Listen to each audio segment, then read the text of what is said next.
Selon les dirigeants des grandes organisations humanitaires, la situation au Soudan est désastreuse. C'est ce qui ressort d'un de leurs communiqués conjoints émis ce mardi. Nous sommes en direct avec Aliona Sinenko, porte-parole du Comité international de la Croix-Rouge en Afrique. Bonsoir et merci d'être avec nous. À l'heure où l'on parle, quelle est la situation humanitaire au Soudan ? La situation humanitaire, elle est désastreuse. Comme vous l'avez bien décrit dans votre reportage, on voit les combats qui continuent, les gens qui continuent à fuir leur maison et ce qui reste, il manque du tout. Les soins de santé, l'électricité, l'eau potable. Aujourd'hui, il y a à peu près 80% des hôpitaux qui ne fonctionnent plus dans des zones qui sont touchées par le conflit. Il y a le manque de toutes les produits de première nécessité. Combien de Soudanais sont actuellement en besoin d'aide humanitaire ?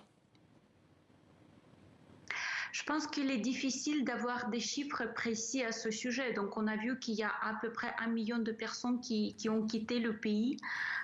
Il y en a ceux qui sont déplacés à l'intérieur du pays et ceux qui restent toujours dans des zones qui sont touchées par les combats à Khartoum et à Darfour. Et donc, les chiffres sont énormes. Mais aujourd'hui, on ne peut pas se déplacer librement dans le pays à cause de l'insécurité, à cause qui continue toujours et les structures étatiques c'est quasiment effondré. Donc les hôpitaux qui ne fonctionnent plus, avec les structures d'État qui ne fonctionnent plus ou très très peu, il est extrêmement difficile d'avoir des statistiques correctes pour comprendre l'ampleur de cette crise humanitaire.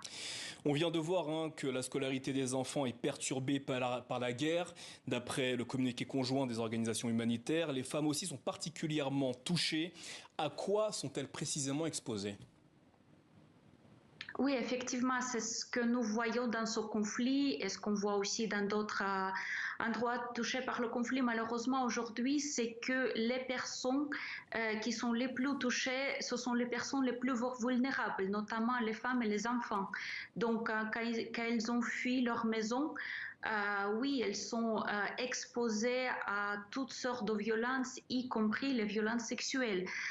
C'est que nous voyons de plus en plus et on voit que la violence sexuelle, elle peut être la cause des déplacements, mais aussi elle peut être la conséquence des déplacements parce que quand les personnes vivent dans des situations précaires, dans des camps de fortune, elles sont extrêmement exposées à ce genre de violence.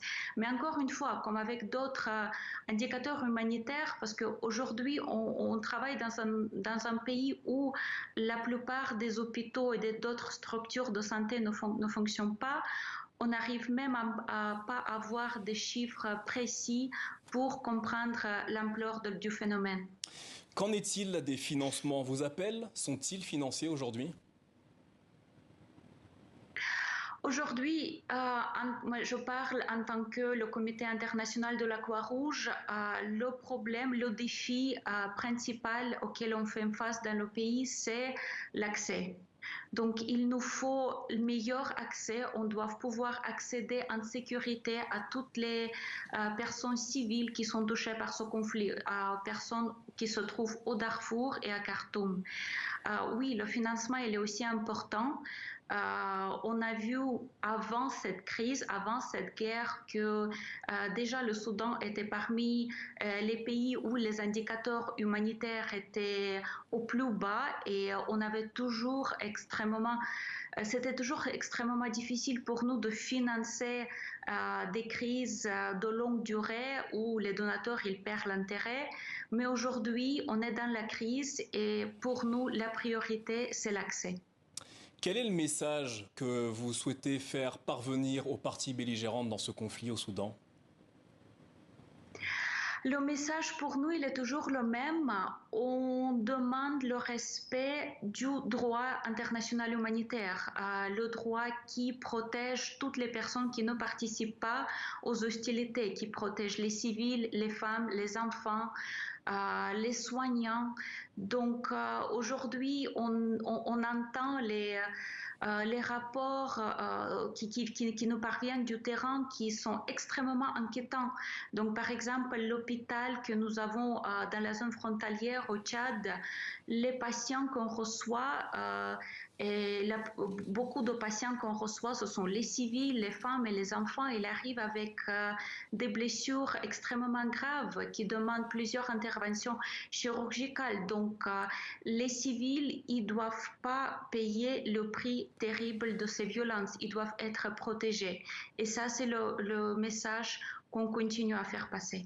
Aliona Sinenko, merci d'avoir répondu à nos questions au sujet de la situation humanitaire au Soudan.